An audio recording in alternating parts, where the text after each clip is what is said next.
Hey everyone, welcome to Front Page Bets. Mike Savetitz, Jerry Ahern. We got a special guest today, Joe Sullivan, the former longtime sports editor of the Boston Globe, has been covered many events across his illustrious career. College basketball is one of the things that Joe really is kind of honed in on. I would think that he's one of the most knowledgeable guys in the country when it comes to college basketball. We asked him to break down all 32 conference tournaments for us, which he did. And Joe, first of all, thanks for joining us. Thank you for the work. And I guess when you got this assignment, when you're looking at all 32 teams and conferences, and you're looking and trying to break them down, not only to pick a winner, but what was the hardest to handicap, the easiest to handicap? How easy or hard was it to kind of really pare all that down? Yeah. So first, I want to show you why this is. Look at what I have here. See what I have? This is. There you go, the bracket boss. There. This is my credential to show that I belong on this podcast and also doing this story. I am the bracket boss, as you can see. So when I was given the assignment to rank the conference tournaments, it's 32, so you say, oh my God, how am I going to do this? And then you start I tried to organize them without writing about them first. And then when I wrote them, I realized I had to reorganize them. And I started thinking, the way I broke it down was, what's the easiest? Who's going to have the easiest path to winning their conference tournament? And then I went from there. And there were a couple of conferences where I thought, anyone can win that. And that's when so the Colonial Athletic Association, I put 32nd immediately, because I honestly think Northeastern, who finished last, could win this tournament. And so that made them 32nd. And so I'm going down, doing them. So I at first I said, well, Gonzaga, that's the easiest one, because they're going to romp. We'll make them number one. And then they lost to St. Mary's.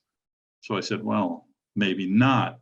And you hear that post-game interview with Logan Thomas from St. Mary's saying, like, we're not done. We still got to win the WCC. I said, maybe they will. So I can't make them number one. And then, you're looking at the standings and you see, just looking at the standings, and I see Vermont. I knew they dominated the America East. I had no idea they had a 6-game lead. That is like unimaginable in a college conference to be that dominant. So that made them number one, I think, and they will be in the tournament. And I assume we might have a conversation later about who's dangerous for upsets. And Vermont is a veteran team that has played a lot of games and played some tough games on the road against good opponents. So we're going to get to the bracket later, another, a week from now. I'm getting ahead of myself a little, but Vermont's a team that interests me. So looking at how do you evaluate the big conferences, the other thing I thought about. And so you look at the ACC and the SEC and the Big Ten, Big East. Right away, I thought, as I was going down, I looked at Big East and I said, Providence is a fraud. They're going to lose to Villanova twice. The schedule just broke in their way. They have 2 games they never played because of COVID, which helped them win that championship, and they've lost to Villanova twice. They're going to be the number 1 seed in the Big East, but Villanova is going to win that tournament. So I moved that one up because I think Villanova is a real logical choice. ACC is another one. As I wrote, do you remember when the ACC was a basketball league? You have to. We were just talking about that yesterday. Yeah, so you have to go watch the documentary on the ACC network to really remember what the ACC was like. This is all. This is where football ruins everything. I don't know if you subscribe to that theory that football ruins everything, but it makes things difficult for women's sports because there's no Title IX match to football. Poor, great basketball rivalries and basketball leagues get destroyed so they can play football. When BC went to the ACC, quite controversially at the time when I left the Big East, then of course all the Big East schools followed them, hypocritically perhaps. But Dave Gavitt made the statement, like, all this for one football game, which is what he was talking about, was the championship game. They didn't have enough teams to have divisions to play a championship football game. So all this for one football game. And so football poisons everything. And not that I hate college football. I will watch college football. The games themselves are still interesting. But the whole theory of college football just can ruin things. I really went on too long about that, didn't I? I apologize. We wound him up, Jared. We got him going.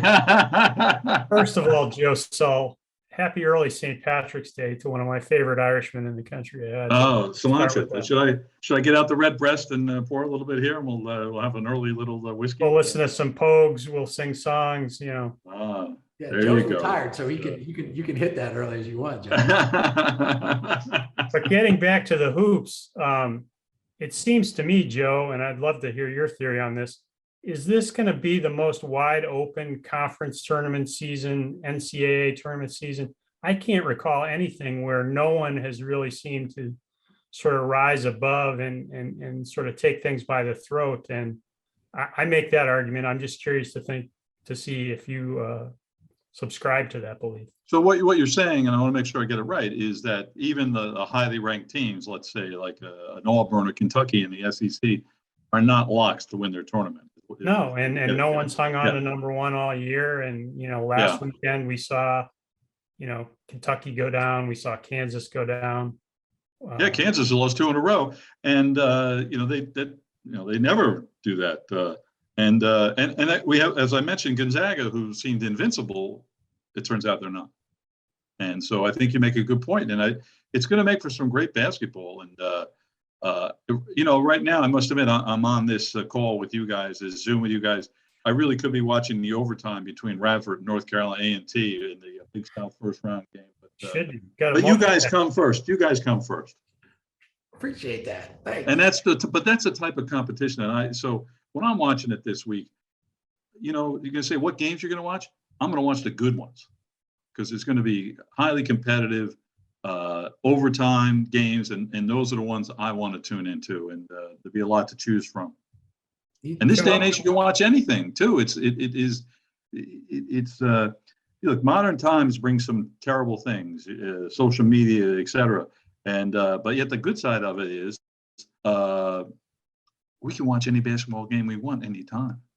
Yeah, it's the ESPN holds the rights to most of them, and but if you have an ESPN Plus, which is I want to give ESPN credit here, it's affordable in my opinion, and they're not gouging you, and you can watch 1 million basketball games, and some of us do.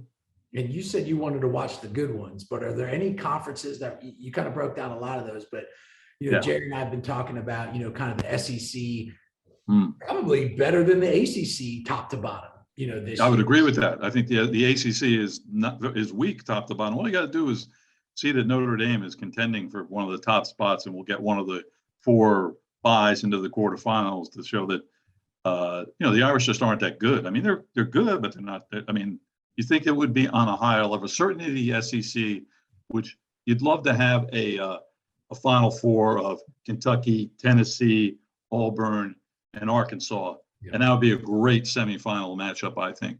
But here's one, and I wrote about this for you guys, that you want to talk about a great Final Four for a conference. We're talking about not the Final Four. Right. The Mid-American, if you get Ohio, Kent State, Toledo, and Buffalo in that Final Four, each team has a great guard that averaging nearly 20 points a game. I'm really interested in that and those semifinal games. I want to watch those, and it's again, this might be a topic for when the bracket comes out. I just think, but you're giving me my forum here, so I'm going to go off. Is that the idea that the Mid-American or the Conference USA can't get 2 bids in a 68-team field when you got people writing about Oklahoma as being a team like on the bubble with a 16-4 record, and what I got to look at it. 6-11 in the Big 12. Like, I love Porter Moser. I think he's great. He did great at Loyola, but give me a break. You think someone like Ohio, if they lose in the Mid-American final, they don't deserve a bid over this team? A different argument for a different time, perhaps. Joe, I make the argument that there are a couple of key factors when you're breaking down, tournament success: veteran leadership on the court, coaching, and free throw shooting. What do you look at when you're breaking down these conference tournaments? Yeah, so I agree with you on the guard play, the veteran guard play. I think March is when the veteran guards really win games for you, and included in that would be the free throw shooting, because those are the guys who are going to make the clutch shots at the end of the game when they have to. Sure. And I think the teams with the older guards, those are the ones I'm going to like. Like a Colin Gillespie at Villanova, for example. Well, there you go. Right. Even despite what happened to him at the end of that UConn game recently, where like the refs just abdicated, like the UConn probably amputated his arm and they called a jump ball, and then he's driving to the basket doing everything within his power to avoid contact with someone, and they call this ridiculous offensive foul, and he's practically handed the win to UConn. And but yes, Colin Gillespie will qualify. One of these also, when you come into tournament time, you really want the refs to kind of swallow the whistle and let the players play. But you mentioned there's going to be a lot of these games could come down to overtime final shots. We know it's March. We know it's, you get teams that have no business being there maybe, and then they find a way to win. Could this be a year? And again, we'll talk about the tournament time, but kind of prefacing and looking forward, could this be a year where you see a Butler, a VCU, an 11 seed, maybe a first 4 seed, kind of make a run because of the parity from top to bottom? Yeah, I think they could make the Final Four. I don't think they win the championship. It's I wrote this for the Tennessean, one of my other outlets, I thought there was 8 teams that could win the national championship, but they're all pretty obvious. They're all pretty obvious because I think the national champion is almost always obvious. Yeah. And but I do think the way this, as you said, Mike, the parity here, that you could see 1 or 2 of the unexpected Final Four teams here, and who they are. I think you got to wait and see what the bracket is, because the path really is a factor. And this works in the conference tournaments too. Is like I don't know. Do serious gamblers they have like a value system for this, or is it a factor? Is the knucklehead factor? Like if you see a team play and you go like, has a high knucklehead factor? Auburn. Their guards like get the ball, like dribble the hell out of it. You think the thing's gonna like blow up, and then they like drive madcap to the basket and like throw something up when they realize they have like, the best freshman in the country. They could like set up for a good shot or give it to their 7'4" center Kessler. But it's happened twice recently with Auburn just totally messed up end of game situations with their crazy guards, and because they lost at Florida. They didn't even get a shot off on their last attempt. Yeah. Ball just kind of like fell out of bounds on them. So there, if you're looking to take a stance against a team, the knucklehead factor can be high, and you have to. Maybe we can do that before the NCAA tournament. We could do like, who has the highest knucklehead factor in the country? You want to do that? You might have just earned yourself another assignment there, Joe. No. Well, see, we never allowed to print stuff like that in the Globe. Hey, this is FrontPageBets. We can say whatever we want within reason. Well, Joe, hey, we appreciate you joining us, and we're definitely going to talk to you more as March gets going and we get deeper. And when the brackets come out in 2 weeks, we want to pick your brain on that. But we thank you for joining us, and thank you for breaking down all 32 conference. FrontPageBets.com has them all. You can read that. You can read Joe as well, all over the country now that he's retired. He's a hired gun. He's there you go, wheeling and dealing. I got to get back to the Radford, North Carolina T game, but thanks, you guys. All right, thanks, guys.